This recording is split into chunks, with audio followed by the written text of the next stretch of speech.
বন্ধুরা, আপনারা যদি আইপিএল কে বিশ্বের সবচেয়ে জনপ্রিয় লিগ মনে করে থাকেন তাহলে মন থেকে ভিডিওটিতে একটি লাইক অবশ্যই করবেন।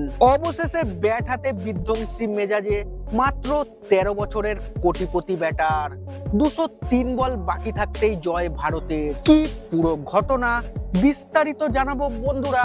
তার আগে ভিডিওটি পুরো দেখার আবেদন রইল এবং চ্যানেলে নতুন এসে থাকলে চ্যানেলটিকে সাবস্ক্রাইব করবে।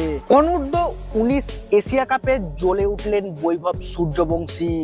বুধবার শারজায় সংযুক্ত আরব আমিরশাহীকে হারিয়ে দলকে শেষ চারে তুললেন আইপিএল এর নিলামের চমক। 10 উইকেটে জিতে অনূর্ধ্ব-19 এশিয়া কাপের সেমিফাইনালে ভারতের জুনিয়ররা। দলের জয়ের গুরুত্বপূর্ণ অবদান বৈভবের। 46 বলে 76 রানে অপরাজিত থাকেন তিনি। ইনিংসে ছিল 4টি ছক্কা ও 3টি চার। আইপিএল এর নিলামের বেশ কয়েকদিন আগে থেকেই আকর্ষণের কেন্দ্রবিন্দুতে ছিলেন 13 বছরের এই কিশোর।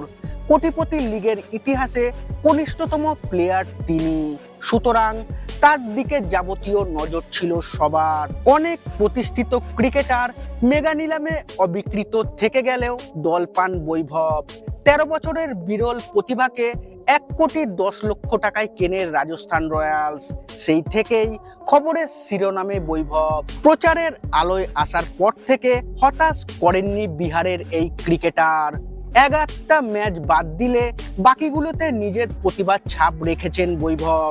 নিলামের পর শহীদ মুস্তাক আলীর প্রথম ম্যাচে রান পাননি বৈভব সূর্যবংশী।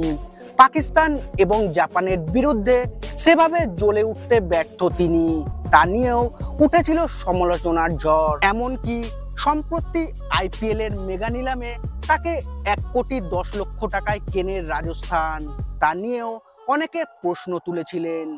অবশেষে চওড়া ব্যাটে তিনি নিন্দুকদের মুখ বন্ধ করে দিলেন।